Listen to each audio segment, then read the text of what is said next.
അപ്പോൾ നമുക്ക് ആകെ ഒരേ ഒരു പ്രശ്നം മാത്രമേ ഉള്ളൂ, പ്രധാനമായിട്ട് തൊഴിലില്ലായ്മ. അപ്പോൾ തൊഴിലില്ലായ്മ പരിഹരിക്കണം. 20 ലക്ഷം ആളുകൾക്ക് ഇപ്പോൾ തൊഴിൽ കൊടുക്കാൻ പോവുകയാണ്. 20 ലക്ഷം ആളുകൾക്ക് തൊഴിൽ.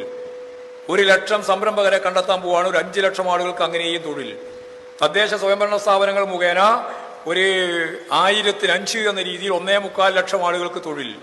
എല്ലാം കൂടി ചേർന്ന് വരുമ്പോൾ ഒരു 10-25 ലക്ഷം ആളുകൾക്ക് വരുന്ന 4 കൊല്ലം കൊണ്ട് തൊഴിൽ കൊടുക്കാൻ കേരളത്തിലെ ഇടതുപക്ഷ ജനാധിപത്യ മുന്നണി ഗവൺമെന്റ് തീരുമാനിച്ചിട്ടുണ്ട്. അതിന്റെ പ്രകടന പത്രികയിൽ 20 ലക്ഷം ആളുകൾക്ക് തൊഴിൽ കൊടുക്കും എന്ന് പറയുകയും ചെയ്തിട്ടുണ്ട്. മുഖ്യമന്ത്രി ഉൾപ്പെടെയുള്ള ചില മന്ത്രിമാർ ഇപ്പോഴും വിദേശത്ത് പോയി കോടാനുകോടി ഉറുപ്പിയുടെ വിദേശ നിക്ഷേപം ഈ കേരളത്തിലേക്ക് കൊണ്ടുവരാൻ വേണ്ടിയുള്ള ഫലപ്രദമായ ഇടപെടൽ നടത്തിക്കൊണ്ടിരിക്കുകയാണ്. ഇതെല്ലാം വളരെ ശരിയായ രീതിയിൽ കൈകാര്യം ചെയ്യാൻ കഴിഞ്ഞാൽ 4 കൊല്ലം കൊണ്ട് ഈ കേരളത്തിലെ മനുഷ്യന്റെ ജീവിത നിലവാരം ഇനിയും ഇന്നത്തേക്കാൾ വമ്പിച്ച രീതിയിൽ വരൂലേ? കുടുംബശ്രീ ഇനി ഉൽപ്പാദിപ്പിക്കുന്ന ഒരു ചരക്കും കെട്ടിക്കിടക്കുന്ന പ്രശ്നം ഉണ്ടാവില്ല. ജനങ്ങളിത് വാങ്ങും. കാരണം വാങ്ങൽ ശേഷി കൂടും, നല്ല പോലെ കൂടും. തൊഴിൽ കിട്ടിയെന്ന് മാത്രമല്ല, 40,000, 50,000, 60,000, 70,000, 1 ലക്ഷം റുപ്യ ഓരോ വീട്ടിലും പുതിയ വരുമാനമായി വരാൻ പോവാണ്.